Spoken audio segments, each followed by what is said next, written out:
What's up, everyone? Welcome to Reality Renos. I am Dan, and today we're going to be taking a look at and hopefully repairing an air conditioning issue.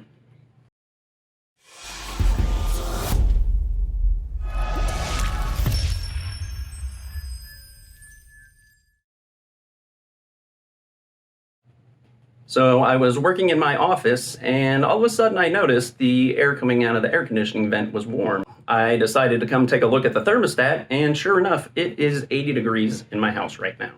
After using my infrared thermometer to verify my air conditioner was not producing cold air and visually verifying my outdoor unit was not running, I turned off my air conditioning at the thermostat, grabbed my non-contact voltage detector, and headed outside to inspect my outdoor unit.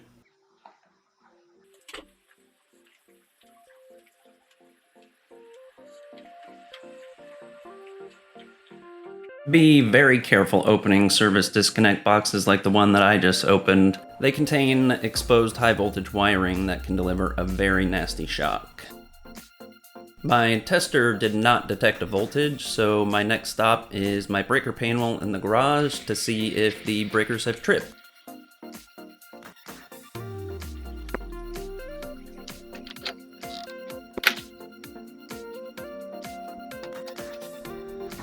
As you can see, the breakers did trip.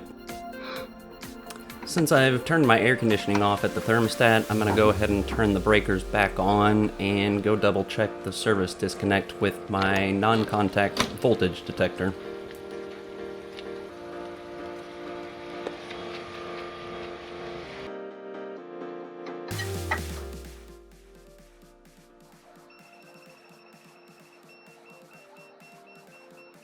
My detector picked up a voltage indicating the breaker is most likely still good and that the issue presumably stems from the air conditioning unit itself. Capacitor failures are among the most common reasons for air conditioning failure, and since testing a capacitor is simple with a multimeter, that's where I'd recommend you start the troubleshooting process.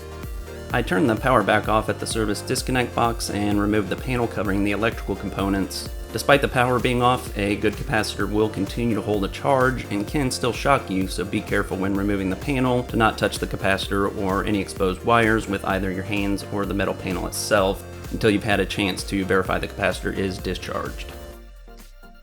I verify my capacitor is discharged by setting my multimeter to AC volts and touching the probes to the terminals on the capacitor. If you only have two terminals on your capacitor, it doesn't really matter which color probe you touch to which terminal. If you have three like me, touch the black probe to the terminal with 4 tabs and the red probe to each of the other terminals. See the corner of the screen for a close-up shot.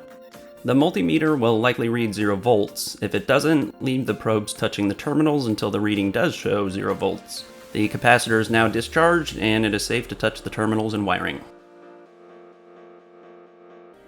I pull the wires off of the capacitor and then loosen the screw and the strap which is holding the capacitor in place.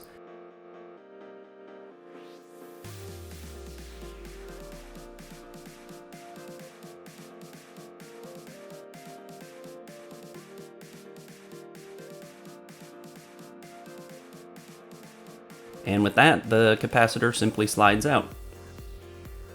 While it's tough to see on video, I was all but certain the capacitor was at fault as soon as I removed it. It had a slight bulge on the top, and capacitors will often develop a bulge when they fail. Even though I'm fairly certain it's the capacitor that's at fault, I'm gonna head inside and give it the official test. I set my multimeter to the cap or capacitance setting and apply the probes the same way I did when testing the voltage earlier. My capacitor is supposed to be 75 and 10 microfarads. The units on my multimeter aren't clearly visible here, but the results you see are in nanofarads. A nanofarad is 1,000 times smaller than a microfarad, so this capacitor is clearly nowhere near its rated capacitance. Next up, my local HVAC parts store. Alright, so I just left the HVAC parts store and they didn't have the exact size capacitor that I needed. Here's what they gave me. My manufacturer calls for a 7510 microfarad. This is an 8010, so it's close enough. Just keep in mind when you go to buy a replacement yourself, it's okay to go a little bit over what the manufacturer calls for. It is never okay to go under though. Now all that's left is to install the new capacitor. Basically, we just do what we did to remove the old capacitor, but in reverse. Slide the new capacitor into the strap, tighten the strap back down, reconnect the wires the same way they were on the old one.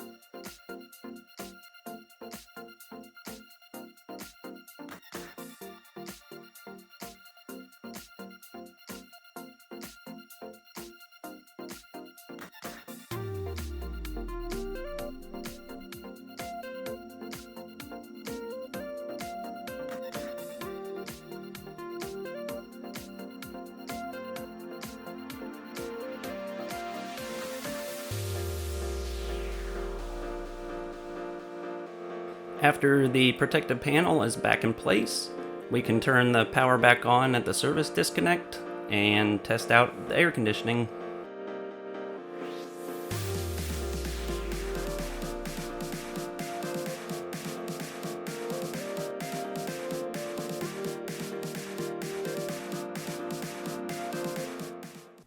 So there you have it. I fixed my air conditioner for $43, and I did it in less time than it probably would have taken an HVAC tech to get to my house.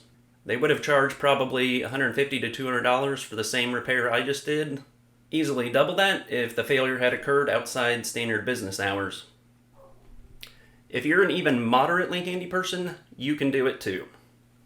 Just remember to always turn the power off at the service disconnect or the breaker when you're working on high voltage equipment like an air conditioner. One handy tip I always practice myself is to use my phone to take pictures prior to taking anything apart. In this case, take pictures of the intact wiring on the capacitor as soon as you take the panel off. That way, when you're putting it back together, you can refer back to those pictures to ensure you put it back together correctly. Thanks for watching. If you found this video useful, please give it a thumbs up. And if you'd like to help support this channel, please consider subscribing. And don't forget to hit that little bell icon, because we've got tons more useful DIY videos coming up, including lots more on maintaining and repairing your air conditioner, and potentially saving you hundreds of dollars off of your electric bill each year.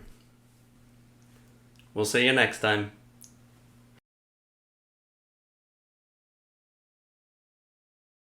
I'm ready. Happy! We have fix the air conditioning. I'm not talking about candy canes. I'm just talking about canes that you can or chains that you can put on. Just keep that in mind. Just keep that in mind when you go to purchase a replacement capacitor yourself. Alright, so I just left the HVAC parts store. They didn't have the exact size capacitor that they needed. Alright, so I just left the HVAC parts store and they